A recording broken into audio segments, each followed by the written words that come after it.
La province de Henan en Chine est en visite de travail dans la région administrative de Bokeh. Dans les échanges, le renforcement de la coopération entre les deux pays amis à travers la signature de plusieurs accords de partenariat en mise déjà sur le transfert des compétences entre les acteurs économiques de Bokeh et la province de Henan. Younous Tawel Kamara, Mohamed Mara, Bintou Touré sont sur place. Dans la région de Bokeh, plusieurs activités, notamment les mines et l'agriculture, sont exercées par les entreprises chinoises. Pour se rassurer du respect des clauses de contrat avec ces entreprises chinoises en activité à Bokeh, le vice-gouverneur de la province de Henan en Chine est à Bokeh. Tout d'abord, il rencontre les autorités régionales pour parler des relations bilatérales qui existent entre les deux pays. La Guinée est le premier pays qui a établi la relation diplomatique avec la Chine en 1960. Je suis sûr, avec ce sens d'amitié, notre coopération mutuelle va avoir un bon résultat. Pour moi et mes collègues, c'est d'avoir une meilleure connaissance de la situation des sociétés entreprises qui sont développées dans la zone de Bokeh. Et après, on étudiait l'orientation future de nos activités dans la région. Cette visite de travail et d'amitié du vice-gouverneur de la province de Henan en Chine à Bokeh a été une opportunité pour le gouverneur de la région de mettre un accent sur les différentes potentialités minières et agricoles de la région. Nous avons reçu la visite du vice-gouverneur de la province de Henan en Chine qui s'est annoncé et il est là dans le cadre de la supervision de toutes les entreprises de sa juridiction qui évoluent dans la région de Bokeh.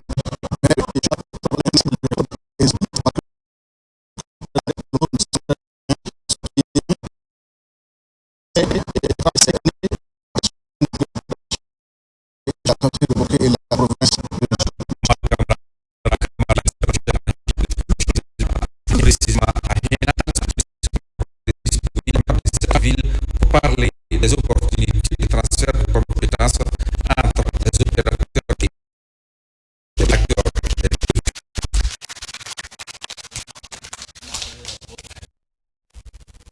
Sur tout autre plan, promotion du système sanitaire et éducatif dans l'espace ouest africain, les assises sont délocalisées après la crise sur initiative des députés membres de la CEDEAO. Des recommandations seront formulées en direction des décideurs. Juste après l'ouverture de la réunion, la présidente de l'institution sous-régionale est reçue en audience par le président du Conseil national de la transition. Au milieu des entretiens, la promotion des liens de partenariat et de coopération dans l'espace CEDEAO. Robert Siditolno. Ces assises du Parlement de la CEDEAO délocalisées à Conakry sous le thème promouvoir la santé dans l'espace ouest africain a connu la mobilisation des députés membres de la CEDEAO, les honorables conseillers nationaux et les membres du gouvernement. La rencontre à l'initiative de l'institution ouest-africaine devrait permettre un large échange d'expériences sur la problématique de la sensibilisation des représentants du peuple sur les services et l'éducation pour la santé. C'est là pour contribuer de manière significative à la promotion de la politique de la santé dans les États membres de la CEDEAO. La tenue de cette réunion revêt une importance capitale pour la population guinéenne qui a été fortement éprouvée dans un passé récent par la maladie à virus Ebola, la COVID-19 est actuellement exposée à la variole du singe. Les 4 jours de débat à Conakry pourraient déboucher sur des recommandations qui prennent en compte des préoccupations majeures des peuples. La commission mixte s'évertuera donc à réfléchir et à formuler des recommandations pertinentes visant à renforcer les systèmes de santé locaux, à améliorer l'accès aux soins et à promouvoir la santé communautaire. L'éducation pour la santé est un outil préventif fondamental visant à réduire la mortalité prématurée liée aux maladies et aux accidents souvent associés à des comportements et à des habitudes de vie. Dans ce contexte, L'intégration de curricula spécifiques en éducation pour la santé au sein des systèmes éducatifs est essentielle. Devant la pertinence des thèmes à développer, le Premier ministre chef du gouvernement s'est félicité du choix porté sur la Guinée pour abriter les travaux. La Guinée fera tout ce qu'elle doit faire pour que la CEDEAO continue de vivre, que la CEDEAO puisse évoluer et qu'elle puisse répondre aux aspirations des pères fondateurs tout en étant en phase avec son temps. Les recommandations qui seront issues de ces travaux serviront à l'ensemble du gouvernement de l'Ouest africain pour parfaire leur capacité d'organisation et de riposte. Au regard d'unir les efforts dans le renforcement du système sanitaire dans l'espace CEDEAO, le président du CNT a appelé les autorités à tous les niveaux à l'unité d'action. Notre présence ici témoigne de la solidité de notre engagement commun en faveur de l'unité, du progrès et du développement de notre sous-région ouest-africaine. Cette rencontre marque non seulement une étape cruciale dans notre collaboration, mais il est également un puissant symbole de notre détermination à relever ensemble les défis majeurs de notre époque. La Guinée en refondation, vers un renouveau prometteur. La République de Guinée, qui est particulièrement honorée d'accueillir cette réunion, est un exemple vivant de la capacité de nos nations à surmonter des défis et à se réinventer. En marge des travaux, la délégation de la CEDEAO pourrait nouer d'autres contacts avec les autorités guinéennes. Principale organisation patronale du pays, les représentants de la Confédération générale des entreprises de Guinée étaient à la primature avec le Premier ministre. Les discussions ont porté sur l'opération fiscale en cours menée par la Direction générale des impôts en collaboration avec la gendarmerie.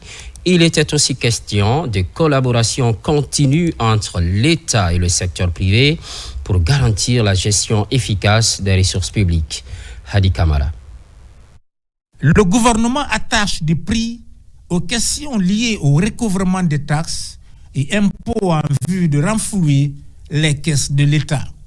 Pour une meilleure analyse et coordination de l'environnement économique, le Premier ministre initie cette rencontre. Ici, les acteurs du monde économique du pays et le gouvernement sont favorables à la redynamisation des maillons de toutes les chaînes qui participent au respect des textes réglementaires y afférents. La rencontre de cet après-midi avec le Premier ministre s'inscrit dans la logique de concertation avec le secteur privé, sans lequel aucun développement n'est possible dans un pays. Et ce dialogue que nous avons nous permettra de trouver la solution à tous nos problèmes et difficultés du moment.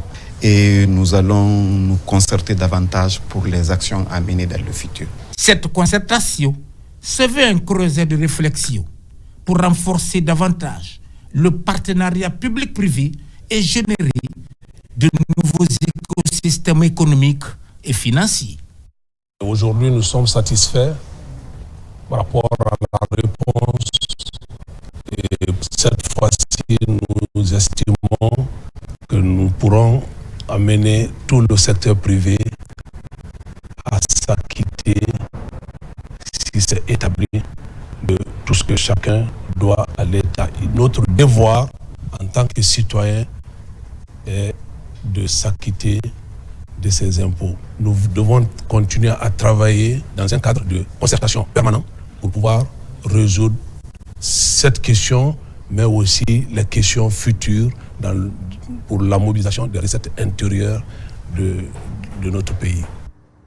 Les deux parties conviennent de maintenir le cap avec en prime la mobilisation des recettes intérieures dans la transparence et l'efficacité.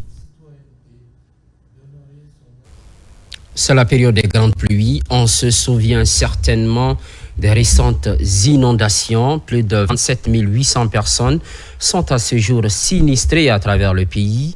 Les victimes, à majorité des enfants, des femmes et des personnes âgées, traversent des moments difficiles avec des crises alimentaires, sanitaires et d'hygiène, une situation face à laquelle des mesures sont envisagées. Le gouvernement, à travers l'Anguiche, a organisé une rencontre de levée de fonds et d'assistance humanitaire. Amadou Touré, explication. En plus de Conakry, les cas d'inondation ont aussi été enregistrés dans les préfectures de Koya, Kankan, Sigiring, Kouroussa et Mandiana, faisant un total de 5 477 ménages impactés pour 27 385 personnes victimes, parmi lesquelles des femmes enceintes, des vieilles personnes et des enfants. Les mêmes résultats démontrent que plus de 4 800 hectares de champs agricoles ont été aussi inondés, ce qui expose les populations de ces localités à une précarité du point de vue sanitaire, alimentaire et hygiénique. En dépit de ce constat peu reluisant, les secours les jours à venir, c'est pour mobiliser l'assistance de ces partenaires humanitaires évoluant en Guinée que l'Agence nationale de gestion des urgences et catastrophes humanitaires Anguiche organise cette rencontre. L'évaluation est en cours parce que, vu le niveau de crue, donc il y a certaines localités qui restent inaccessibles. Aujourd'hui, les partenaires se sont positionnés chacun dans son domaine et dans les jours à venir, parce qu'il faut réagir directement. Les gens sont dans les besoins. Donc nous sommes en train de faire ces plaidoyers. Il est temps vraiment que les gens regardent l'effort du gouvernement. À cette occasion, des engagements à court terme et long terme ont été pris par certains partenaires techniques et financiers pour une assistance urgente d'une part, et de l'autre, le gouvernement, à travers ses services techniques, a également annoncé des actions concrètes. On a eu l'instruction de la part du ministère de la Santé d'activer, n'est-ce pas, le plan blanc, c'est-à-dire assurer la prise en charge gratuitement des cas qui viendraient dans nos structures sanitaires, mais également le QSP, c'est-à-dire un centre d'opération d'urgence pour recueillir toutes les informations afin d'agir. Après avoir fait le constat, il faut quand même agir. Dans ce sens-là, nous, en agriculture, nous ferons le devoir de remonter toutes les informations par rapport à l'ensemble des champs inondés. Nous allons nous faire le devoir de la production et aux producteurs des éventuelles catastrophes. Pour la prise en charge des différents cas de sinistres enregistrés, l'Agence nationale de gestion des urgences Anguiche a fait une prévision d'assistance évaluée à plus de 26 milliards 800 millions de francs guinéens.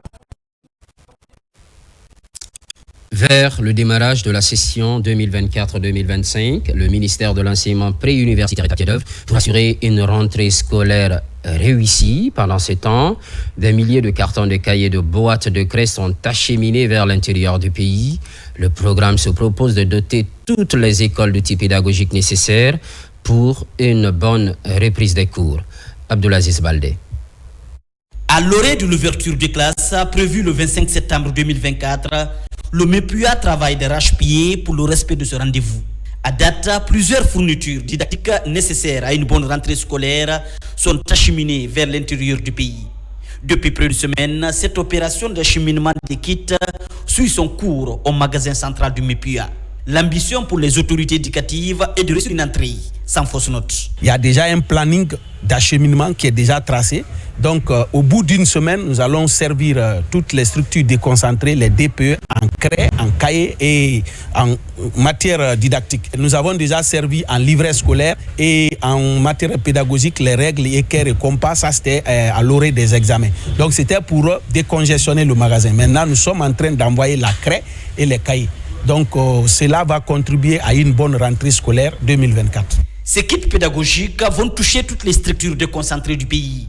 Ces matériels vont aider les élèves à améliorer leurs conditions d'apprentissage, mais aussi la qualité de l'éducation en général. Cette opération traduit la volonté d'abord du ministère de doter des écoles de tous les intrants pédagogiques suffisants, mais aussi pour contribuer à améliorer la qualité de l'enseignement-apprentissage.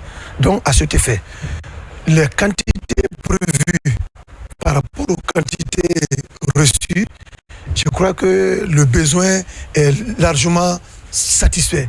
Après l'acheminement de ces fournitures scolaires à l'intérieur du pays, le ministère des de l'enseignement préuniversitaire s'engage à poursuivre la formation des formateurs et la révision des programmes.